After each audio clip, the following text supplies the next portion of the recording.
તો આ તરફ જૂનાગઢ પંથકમાં અનરાધાર વરસાદ, શહેરમાં ફરી વરસાદે રૌદ્ર સ્વરૂપ ધારણ કર્યું છે। જોશીપુરા અંડરબ્રિજમાં પાણી ભરાઈ ગયા। પાણી ભરાઈ જતા જોશીપુરા અંડરબ્રિજ બંધ કરવાની ફરજ પડી।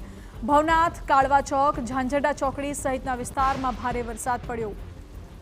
પાણી ભરાઈ જતા અંડરબ્રિજ બંધ કરવામાં આવ્યો। લોકોને અવરજવરમાં ભારે હાલાકી પડી રહી છે। પોલીસે બેરિકેડિંગ લગાવીને અંડરબ્રિજ બંધ કર્યો છે। અંડરબ્રિજમાં મોટી માત્રામાં પાણી ભરાઈ ગયા છે અને રસ્તા આખા પાણીમાં ગરકાવ થયા હોય તેવા દ્રશ્યો જોવા મળી રહ્યા છે।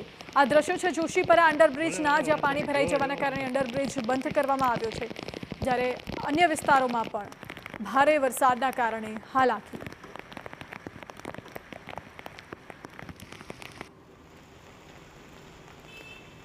તો જૂનાગઢ શહેરમાં વરસાદે રૌદ્ર સ્વરૂપ ધારણ કર્યું છે। માળિયાહાટીનામાં ભારે વરસાદ થતાં જળબંબાકારની સ્થિતિ। ફૂલકુના બોકડામાં પાણી આવતા નીચાણવાળા વિસ્તારોમાં પાણી ભરાઈ ગયા છે। સ્ટેશન પ્લોટ, પટેલ સમાજ, માધવનગર સહિતના વિસ્તારમાં પાણી ભરાયા। માળિયાહાટીના ગાર્ડનમાં પાણી ભરાઈ જતા તળાવ જેવા દ્રશ્યો જોવા મળી રહ્યા છે।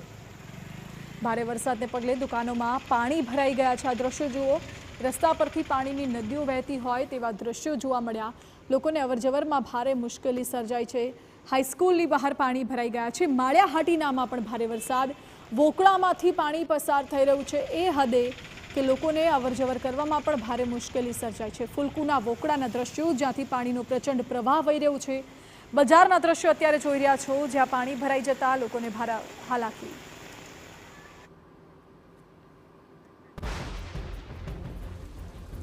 તો જૂનાગઢના માળિયાહાટીનામાં પણ જળબંબાકાર જેવી સ્થિતિ સર્જાઈ છે। ભારે વરસાદને પગલે ચોતરફ પાણી જ પાણી જોવા મળી રહ્યું છે। ફૂલકુના વોકળામાં પૂર આવ્યું હોય તેવા દ્રશ્યો સામે આવ્યા અને ગામની મધ્યમાંથી પસાર ફૂલકુના વોકળામાં પૂર જેવું પાણી આવતા નીચાણવાળા વિસ્તારોમાં પાણી ભરાઈ ગયા છે। નીચાણવાળા વિસ્તારોને એલર્ટ કરવામાં આવ્યા છે અને નીચાણવાળા વિસ્તારોમાં લોકોના ઘરોની અંદર પણ પાણી ભરાઈ ગયા છે।